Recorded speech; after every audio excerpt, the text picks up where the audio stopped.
Welcome to the channel. Today we are unboxing the new Astra Militarum kits.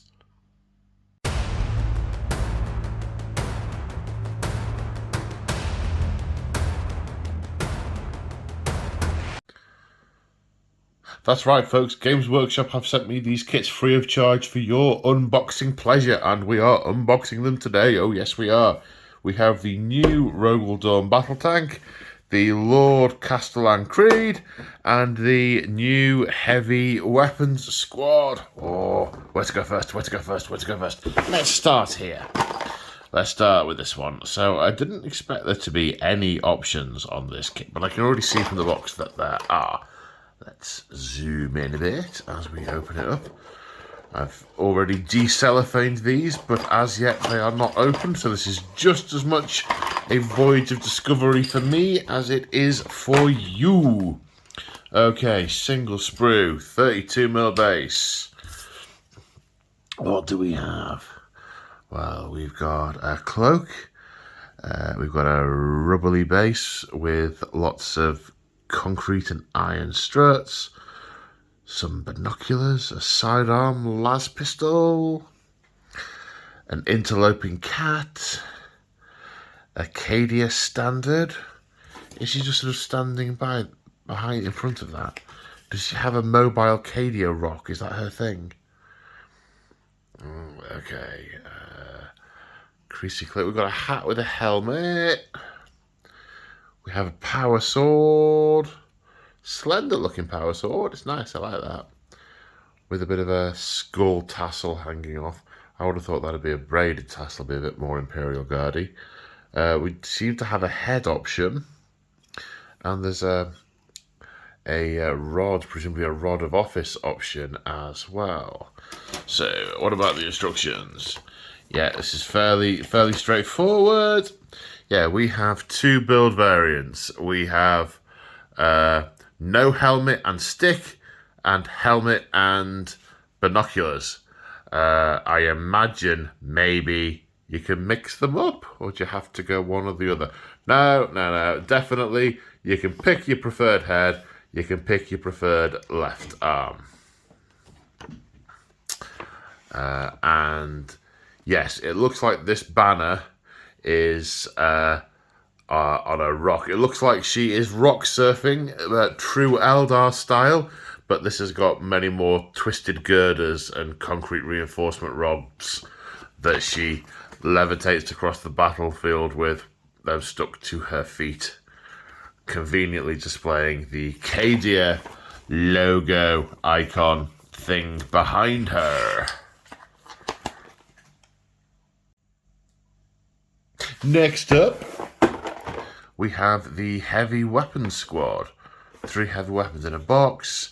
They look like they're a smaller scale to the old ones, more compact. The others were on quite a wide base, on a Dreadnought base, as was. I think they're 60mm, the old Dreadnought ones. And I think these are 50mm, but we'll find out when we get in there. Looks like we've got all the old options: autocannon, heavy bolter, las cannon, missile launcher, mortar, and mortar. 2 mortars. Okay, let's see what we got.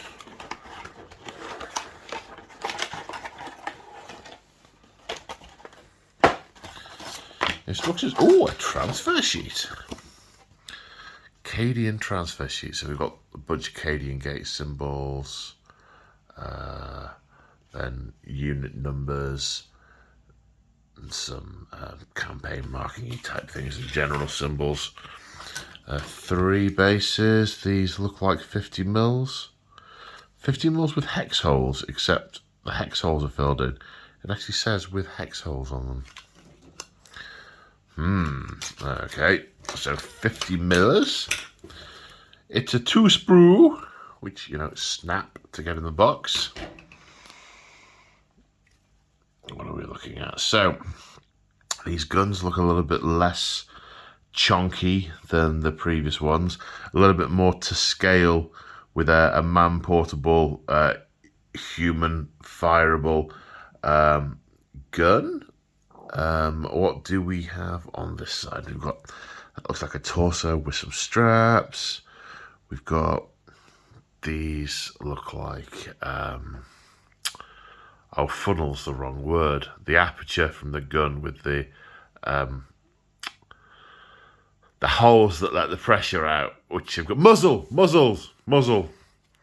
Yeah, these click on the other side of the muzzles there. I'm assuming there's enough to do 3 of each on here. Well, I can see these look like halves of mortars, so that's 3 halves. These look like elements of heavy bolter pieces, as do these. Or maybe that's missile launcher. There's another autocannon. And 2 more las cannons. These aren't halves, they're whole pieces. They look like they've got cases to fit into these. That's probably what some of these here are, cases. Although that looks like it's got an ejection port, so that's probably a case for the autocannon. That's right, these will be 2 halves to the heavy bolter. These heavy bolters are significantly more slender than the old ones. They look like they're about half as large, shorter, and sort of shrunk. They almost look man-portable. We've got some detail on the struts with little windy handles. I like that. Nice little touch there for tightening grips and locking weapons in place. The legs have got a little bit more to them as well. Some structure that presumably the weapon sit on.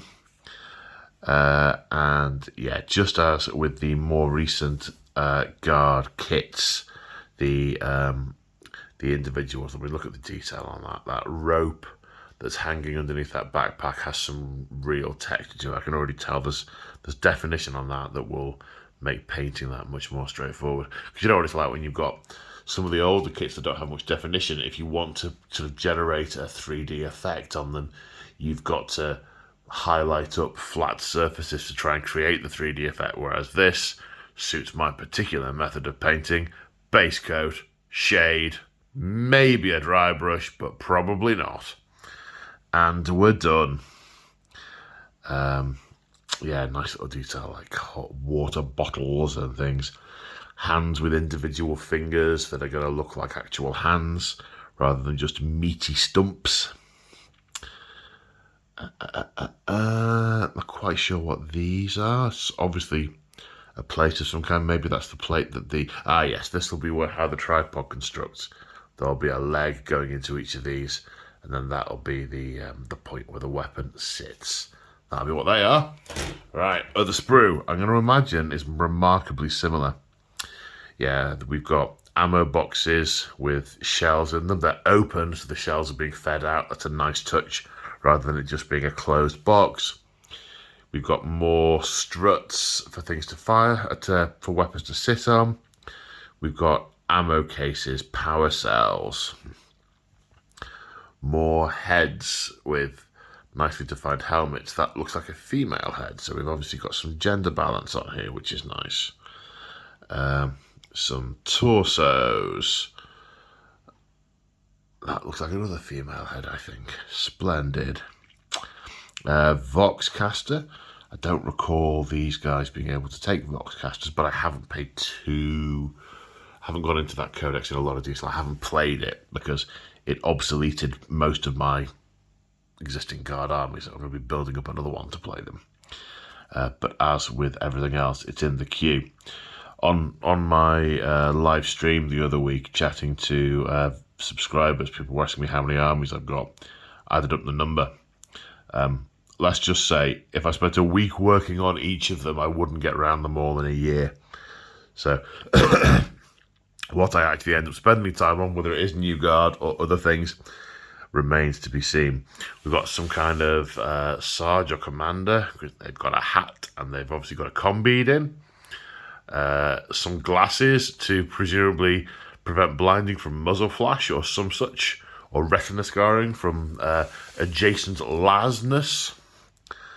A sidearm. No, it's not a sidearm. That's a flare gun. That's a flare gun. We're firing flares to signal that they're in position. They've got a Vox speed. Why would they use a flare? You'd have to maintain radio silence so they don't know they're there. But wouldn't a flare give it away? Shush you. We've got firing shields for the missile tubes. I don't know whether they're intended to shield them from incoming return fire, if that's something to do with the flash or the thing. Some last packs.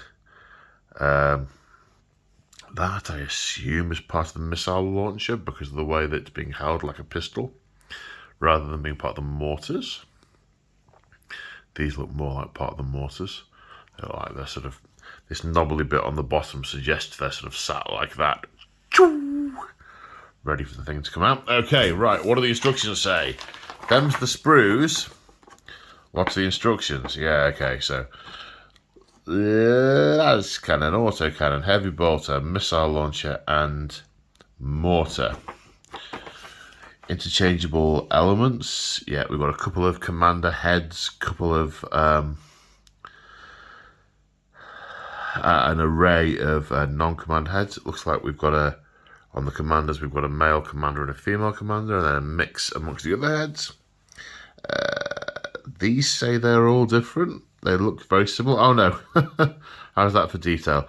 On these three struts, the winding handles are in slightly different poses. And they are indeed 50mm bases. Right. So, I mean, what I'm looking for here are variants. And the variants are the pretty obvious ones. And this is, how to assemble one of the last cannons, how to assemble one of the auto cannons, and so on. Then how to assemble the frame of the crew, so legs, torso, backpack. Then it looks like some more specifics about what you attach to the individual weapons. So this one is kneeling down, firing a las cannon. So those look like they're different pairs of firing arms. So they look like they're interchangeable, not pre-prescribed. Then so that's the gunner. These are the assistants. Oh, these are sergeant variants. I assume then that and I've not looked at this, I assume then that the codex has one of the models in the unit actually being a sergeant. So in charge of the 6 men / women in the unit. How does that scan with a squad being 10? Don't know. There, yeah, we've got the different pieces to. I mean, there's a lot of this is modular and configurable. There must be scores of different ways you can assemble these different crew and make them look different. We've obviously got different builds for things like the missile. So it looks like, for example, because just looking at these, the autocannon, for instance, doesn't seem to share any common parts with the missile launcher. So presumably the kit will allow you to build both, the limiting factor, the crew.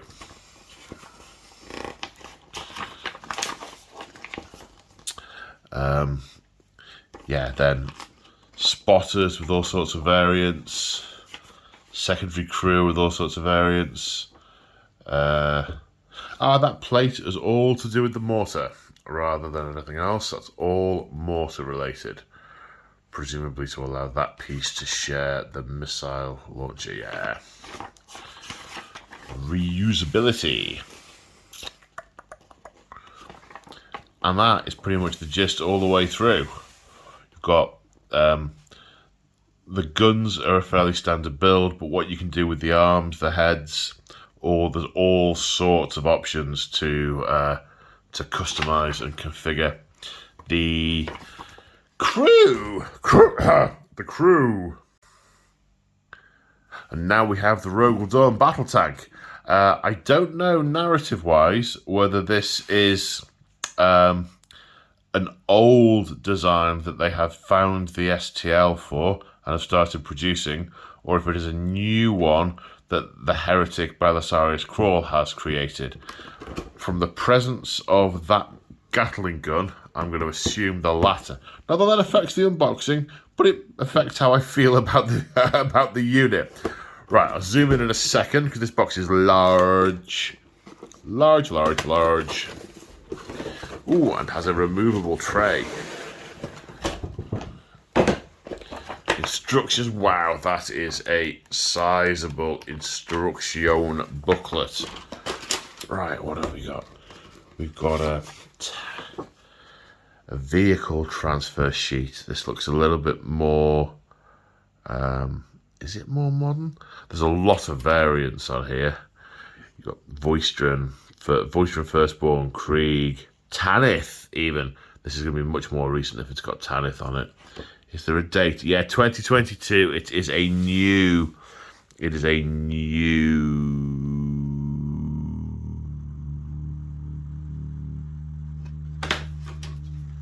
transfer sheet. Sorry, my brain's just catching up. So Catachan, Valhallan, Cadian.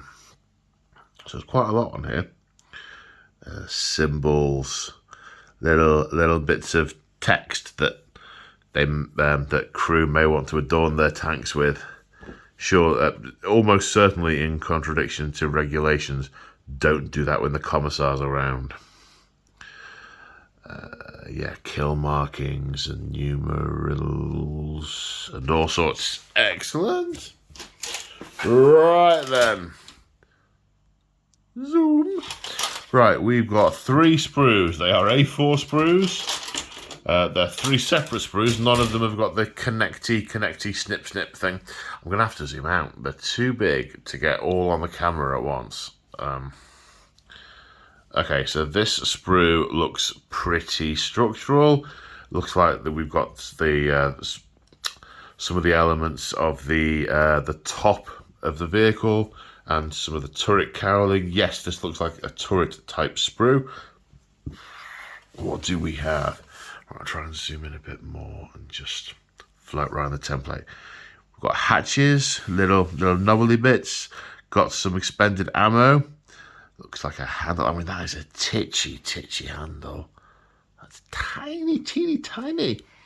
Some crew pieces, presumably for looking at the thing. Okay, so there's a gunner on the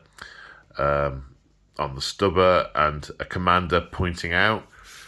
We've got some barrels, got some grills. That's a nice looking grill. I mean, you can actually see through that. Most of the older kits, that would just be a flat piece with some indentation, but you can actually see through that, which is nice.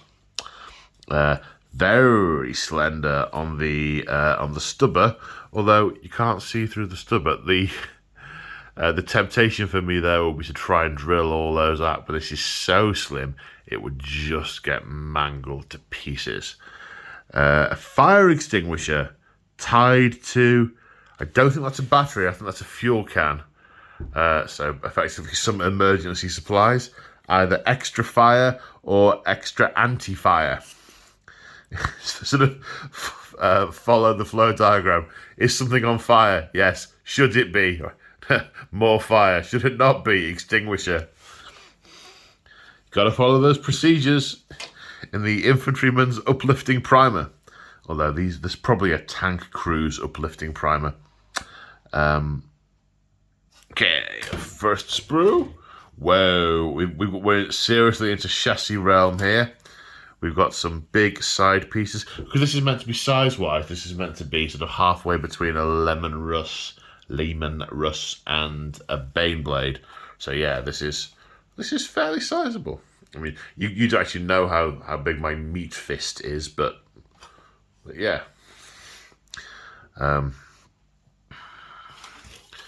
So what else do we have? We've got some of the casings have got lights on them. Tools, that is a heck of a wrench for presumably tightening seriously big bolts. Getting lots of torque off that. More tools, including an axe. There's never a tank that can't be fixed with an axe. Barrels being strapped on. Big, chunky leather straps on the barrels. Sand baggage. Boxes. Other random stowage. More slender barrels. And is that drilled out? No, it's indented. I And I think that's meant to be a flamer on the front of the tank. Oh, like, yeah, flamer of some sort on the front. A bit of cable strapping, multi-melter. Again, the scale of these feels somewhat smaller, like they've gone bigger with the Space Marines and now they're going smaller with the humans to try and make that size differential really significant, which I like. Because that's one of the things I do like in the modern aesthetic. If you go back sort of 15, 20 years, the Guardsmen and the Marines, the Marine was only a sort of a half a head taller than the Guardsman. It's the quality of the miniatures, what they can do with the castings has come on leaps and bounds. That's bro. Last one. Oh, it's Trackville City, Arizona. Lots of tracks in multiple pieces, presumably to bend around the edges. So individual bits to sort of, that'll be one flat bit along the top, then it'll be like 1, 2, 3, 4, then a flat bit. As those of you who've built any other tank will be familiar with. Some exhaust ports. Now what are these? They look like parts of hatches, but there's too many of them to be, or maybe is that too many? I don't know. I guess we'll see with the build.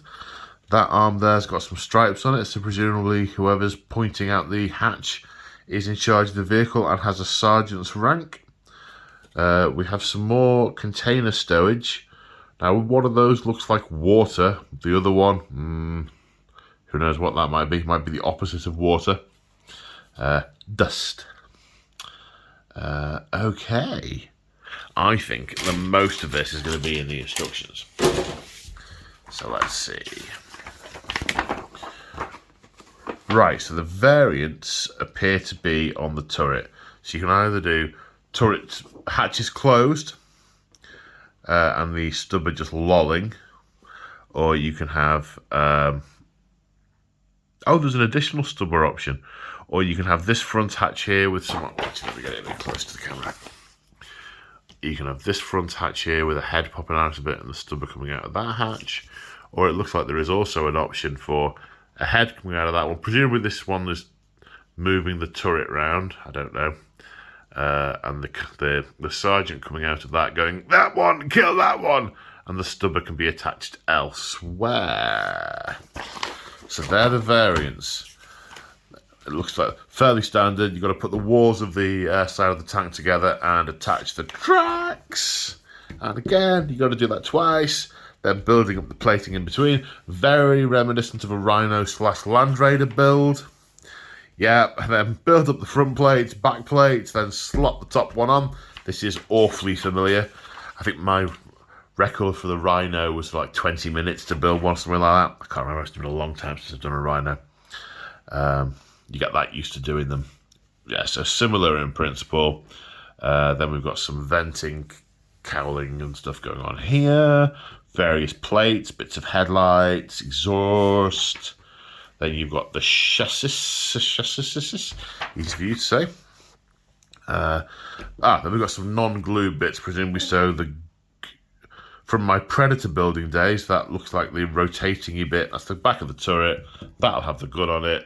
You don't paint it to lift it up and down. The thing I find with a lot of those, maybe true of this kit or not, is they're so loose that they just sort of flop down and look like they're trying to destroy the front of their own vehicle. So I tend to glue those in place personally. Looks like there's a different gun option. I don't know what these are. Haven't got the stats to hand. Looks like a big gun with a coaxial stubber, or two twin slightly smaller guns. And then how to build those. Then how to do the different crew options that we looked at a minute ago. If you're going for the additional piniony stubber, there's a plate that goes on the back there that a crewman can stand on. He looks to me, the two words that come to mind when I see how that guy is on the back of the turret there is dangerously exposed. They're the words that spring to mind. A couple of sub paintings being suggested here. Then so that was how to do the blue turret, how to do the green turret, and then how to do the pink turret. Then we're a bit more generic, fitting of the turret, allowing it room to move. I like that. I like to be able to keep the tank pointing the direction the tank's going. But I don't know that. I swear that Sonos is getting more and more computer senile. Oh, computer senility, man. Such a strange disease. Crichton knew one that preferred to be called Gilbert. Ah, that's a terrible misquote. I need to go back and rewatch that episode so I can quote that properly. But no, my Sonos device in the kitchen, I mean, normally when you activate them by mistake, it's because you said some manner of words that sounds very similar to Alexa. But she does not recognise her own name at all and will activate at the drop of a hat when I say almost anything else. Anyway, I digress. I like being able to have the tank fixed, and then when I'm shooting at a different unit, pivot the turret round at the unit I'm shooting at. I much prefer to be able to do that. Some options for the front. Looks like there's a headlight, melter gun, and stubber option. And then there's a front-facing chassis weapon. Looks like there's only one option there. It's some kind of Gatling gun. Still got some pages to go here, though. Then fuel canisters on the back. Oh, track guards. Track guards. They're all track guards, those things that I thought were doors of some sort. That's good. I like that they're covering up those tracks. And I think definitely the sub-assembly paint is going on there. But then again, they're going to cover the tracks so much. Why would you need to paint underneath them? Oh, sponsons. Heavy bolter or multi-melter. Again, they're encouraging you to paint them separately and leave them unglued so they can be static. Smoke launchers. And then various bits of stowage and suggestions about where you can put it. A bit of spare track, fuel canisters. I like the idea of spare track. Something's been blown up and you need to repair it. One of them's useless. You can't stretch it. They're not elastic. And then more bits of stowage and a funky picture of it being finished. Well, there we go. The Rogaldorn battle tank. Well, I hope you enjoyed that unboxing video. Take care, and we'll see you in the next one. Bye for now.